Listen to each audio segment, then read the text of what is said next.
Hi everyone, hope you all are doing fine. तो मैं आज आपको बहुत ही अजीबोगरीब जगह पे लेके आई हूँ, यानी कि मैं आपको इंग्लैंड में अपने खेतों पे लेके आई हूँ।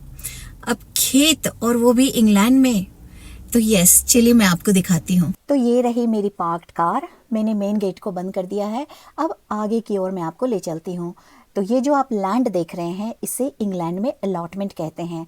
यहाँ पे ऑल टुगेदर 65 छोटे छोटे प्लॉट्स हैं और मेरा प्लॉट नंबर है 19, यानी कि 19। तो इन प्लॉट्स का ओनर यहाँ का काउंसिल होता है और ये प्लॉट्स लोकल पीपल के द्वारा हायर किए जा सकते हैं। इन प्लॉट्स पे लोग फ्रूट्स, वेजिटेबल्स एंड फ्लावर्स उगा सकते हैं, सिर्फ अपने यूज के लिए। कमर्शियल पर्पस के लिए ये प्लॉट यूज नहीं हो सकता। यहाँ फुल प्लॉट का रेंट है 55 पाउंड अ ईयर, और अगर आप आधा लेते हैं तो वो सिर्फ 35 पाउंड।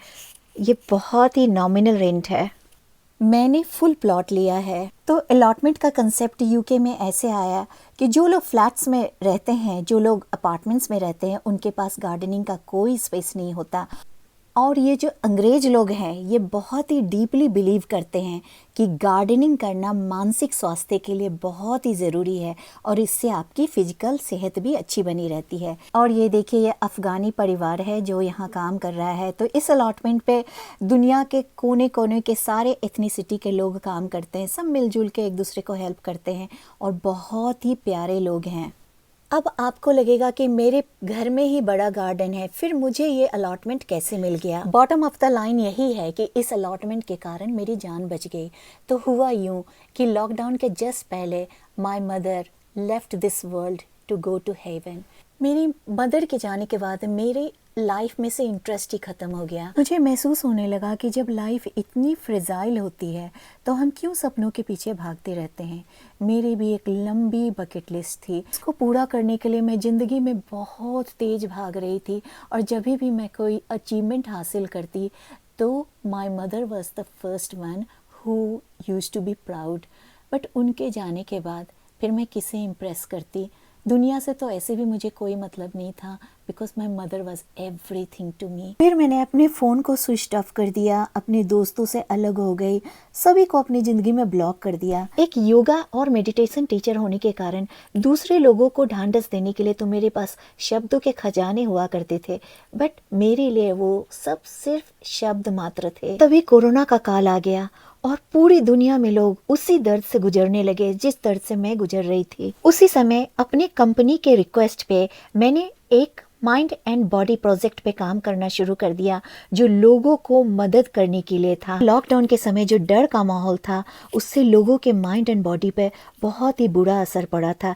जब मैं लोगों को मदद करती तो उससे मुझे थोड़ी शांति मिलती। वो जो दर्द था अपनी मदर के जाने का, वो कभी भी कम नहीं हुआ, वो आज भी है।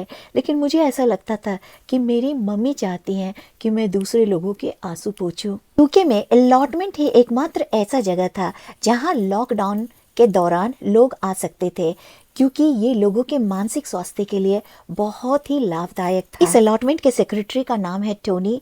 एक दिन मैंने टोनी को ईमेल किया कि I am a mind and body project officer, और अगर तुम मुझे प्लॉट देते हो तो मैं वहाँ से बहुत सारे लोगों को गार्डनिंग के लिए प्रेरित कर सकती हूँ, जो कि उनके मानसिक और शारीरिक स्वास्थ्य के लिए बहुत ही अच्छा है। तो सारे प्लांट्स के फोटो भी उसे भेज दिए जो क्लासेस के दौरान मैंने उगाए थे। He was highly impressed and he has given me this plot.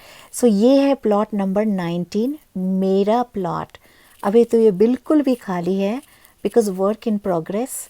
ये देखिए, मैंने रूबाब लगाए थे 3-4 साल पहले, सिर्फ यही बचा हुआ है। लेकिन इसमें जितने भी स्ट्रक्चर्स थे सबको हटा दिया है। मैं नया रूप देने वाली हूँ। मैं मई के बैंक हॉलीडे का वेट कर रही थी, जब मुझे 4 दिन की छुट्टियां मिलेगी तो मैं इसे पूरी तरीके से तैयार कर दूंगी। तो मेरा ग्रीन हाउस और ये जो पॉली टनल है, दोनों ही बुरी तरीके से विंड से डैमेज हो गया।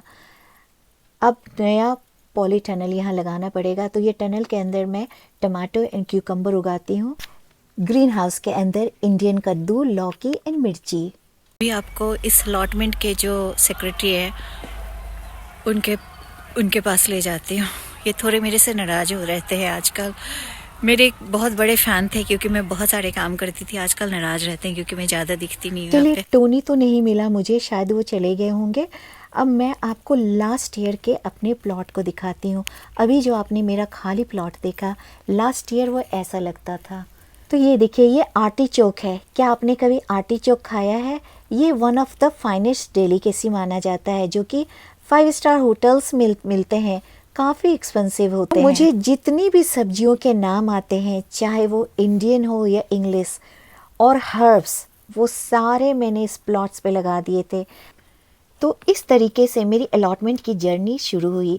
अलॉटमेंट मेरे लॉस का जो पेन था, उसको मैनेज करने का एक माध्यम बना। और सिर्फ मेरा ही नहीं, ये कई लोगों के हीलिंग का एक जरिया बना। तो लॉकडाउन के दौरान मेरे स्टूडेंट भी मुझसे चाबियां लेकर के अलॉटमेंट आने लगे। एट ए टाइम 5 लोग आ सकते थे। तो उनके लिए भी मेरी तरह अलॉटमेंट एक पीस का माध्यम बना। और इसी के साथ मैं इस वीडियो का अंत करती हूँ। आपको अगर मेरी वीडियो अच्छी लगी है तो प्लीज़ लाइक एंड शेयर। अगर आप मेरे चैनल पर नए हैं तो please subscribe also and press the bell icon, जिससे मेरी नेक्स्ट वीडियो आपको तुरंत मिल जाए। तब तक के लिए आप अपना ध्यान रखें। और अगर आप थोड़ी भी इंस्पायर हुए तो गमले में ही सही थोड़ी सी गार्डनिंग ज़रूर करें।